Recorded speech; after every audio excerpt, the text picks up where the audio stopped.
Now, I wish to introduce our leader for the past 2 years, Mr. Khalil Ali, who has been our silent giant. For those of us who live and work in the Caribbean and call ourselves Caribbean people, we know that it isn't easy to try and get us all corralled and working in the same direction. I can honestly say that he has been one of those quiet giants who has not beaten you over the head to get things done, but has shown the greatest respect and admiration for all that work amongst them. With that, I want to introduce Khalil Ali as he brings remarks to our event. Thank you, Master of Ceremonies.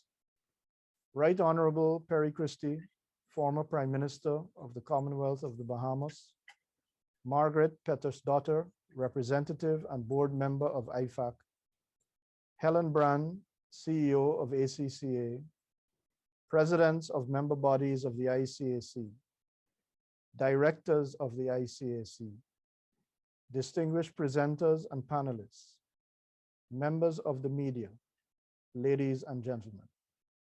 Good morning and welcome to the 38th Annual Conference of the ICAC and the first virtual offering of this, our flagship event, a premier forum for business and finance professionals from across the Caribbean.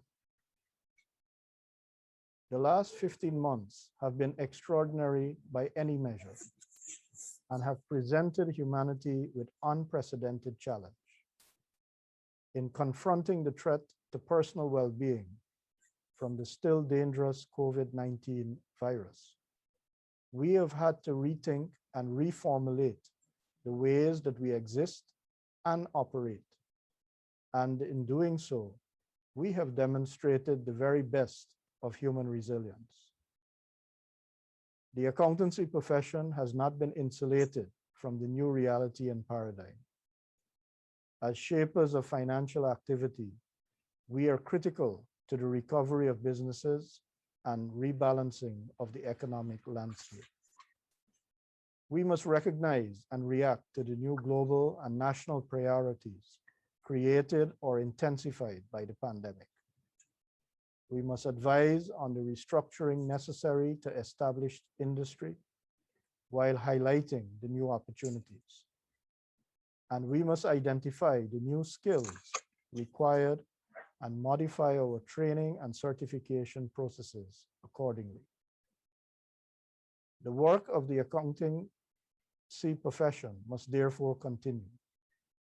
In this regard, the ICAC, as the regional organization of the accountancy profession in the Caribbean, is pleased to resume this annual forum to address matters germane to Caribbean business leaders and the accountancy profession. One such matter is that of climate change, which predates the pandemic as an international priority.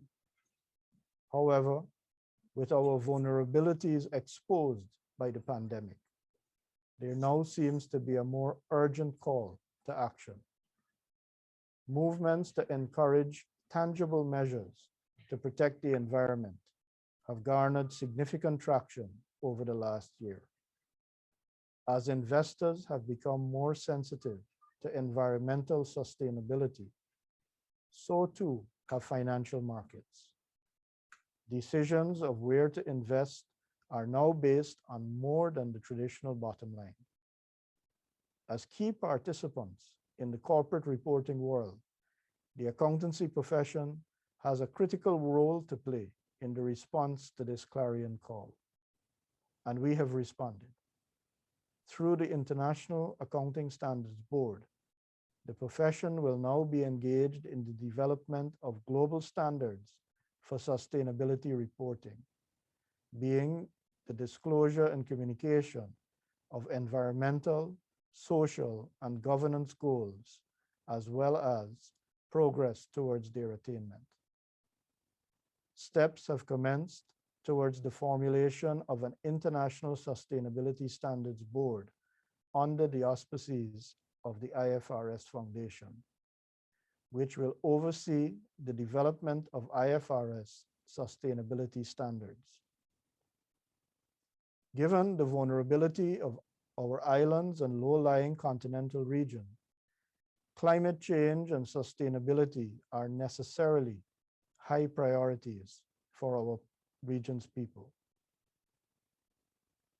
The Caribbean has not been sheltered from the economic disruption brought about by the pandemic. While the full impact is still unfolding, it is painfully evident that some of our region's economic mainstays are under serious threat. For tourism-dependent states with GDP contribution ranging as high as 30 to 50%, the impact on hotels, restaurants, shops, and tour operators has been devastating. The new wave of infections and travel restrictions, coupled with challenges in accessing vaccines, will serve to prolong the agony for those tourism-dependent economies. Even after the pandemic, the industry may have to reformulate its product to be lower density, higher value added. While the prospects for new oil-producing states in our region may appear bright, prudent management is needed to avoid the pitfalls of the Dutch disease and the negative consequences on our non-oil sectors. Importantly, the region's agricultural capacity needs to be secured and enhanced to reverse the position of the region as a net importer of food. A sad reality when one considers our region's deep history in agriculture. A concerted response to the growing demand for high-standard agri-food products from both within and outside the region, and our ability to supply is needed. The example of successful regional companies in this space needs to be emulated. For our governments, the pandemic has presented a quagmire of complex issues to manage, such as falling revenues caused by eroded economic activity, greater demands for social assistance, unpredictable variations in commodity prices, and urgent thrust towards improved digitization, necessitated by physical closure of schools, businesses, and public offices. And of course, the need to safeguard the health of our people. All this in addition to the otherwise routine challenges of governing. Policy choices could not have been easy and will remain difficult as we navigate the perilous path of recovery and rebuilding. Formulating the right mix of infrastructural investment, expansion of social protection, improved digitization, attracting foreign investors, and borrowing from international agencies will require careful coordination so as not to jeopardize the region's economic stability. As we contemplate the new reality, we must too recognize how our members have been impacted by the disruption that has taken place. Rapid change to working practices and technologies have been witnessed over the last year. While technology has been instrumental in sustaining connectivity with a remote workforce, without careful management, that same technology can become a source of mental stress on employees.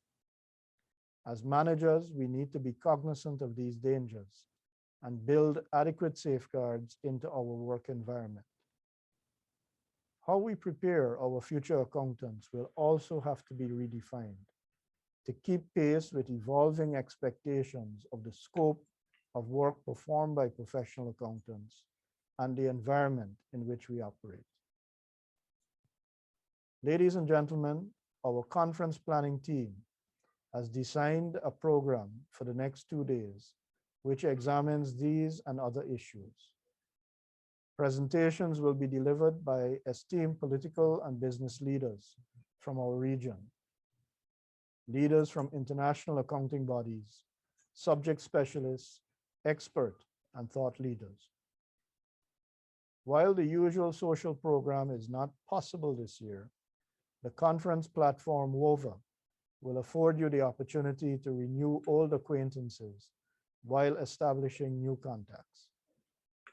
You are also encouraged to engage with our sponsors who have remained steadfast in their support of the ICSC, a commitment we are deeply appreciative of. Ladies and gentlemen, I thank you for joining us today on this journey as we envision the future while managing our reality. Thank you, welcome, and have a good conference.